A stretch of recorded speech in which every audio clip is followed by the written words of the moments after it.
आता येणारं जे अधिवेशन आहे 16 तारखेपासून, त्याच्या अगोदर जी जी कामं पेंडिंग राहिलेली होती आपली, मग पालिकेच्या मध्ये जे जे लोकांचे प्रश्न होते वेगवेगळ्या विभागातील, ते इंजिनियर वगैरे सगळे आपण त्यांना बोलून, सगळ्या वॉर्ड अधिकाऱ्याला बोलवून आपण ही कामं कशी पद्धतीने करायला पाहिजे आणि केली पाहिजे. तर त्या अधिवेशनानंतर आल्यावर सगळ्या कामाचा आढावा जो आहे तो घेतला जाईल. मग त्याच्यात हॉस्पिटल विषय असेल, बेलापूर विलेज असेल किंवा तुमचं दिवाळा असेल, वेगवेगळ्या विषयांवरती चर्चा होऊन वेगवेगळे पेरीवाले असतील, जी लोक खरोखरच तिथले स्थानिक लोक आहेत त्यांना तिथे जागा मिळाली पाहिजे.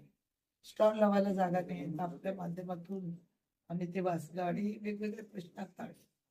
शिवकोत बरेचसे जे सोशल प्लॉट आहेत त्याचे FSI देत नाही. बरेचसे मंदिरं बांधलेली आहेत, त्या मंदिरांचे जे प्लॉट आहेत ज्यांनी बांधले त्यांना ते दिले पाहिजे. त्याच्यासाठी एक वेगळं विशेष असं धोरण तयार करा. 500 मीटरचा प्लॉट पर्यंत त्या त्या मंदिरांना ती जागा देण्यात यावी. त्या पद्धतीने मी मागणी केली की नवंबरीत आपण बघितलं, नेरूळ जा, सिहूर जा, बेलापूर जा, आमची टेकडीचा अनेक मंदिरं बनलेली आहेत, मस्जिद बनले, गुरुद्वारा बनले, चर्च बनले, काय काय मठ बनलेत, अनेक प्रकारचे सामाजिक धार्मिक कामं लोक करत आहेत. तर त्या त्या हिशोबाने 500 चौरस मीटरचा प्लॉट त्या संस्थांना देण्यात यावा. असे किती प्लॉट आहेत ते फाईंड आउट करावे, त्याच्यासाठी धोरण ठरवावं. त्याच्यानंतर पत्रकार भवन आहे ते सुरू करावं.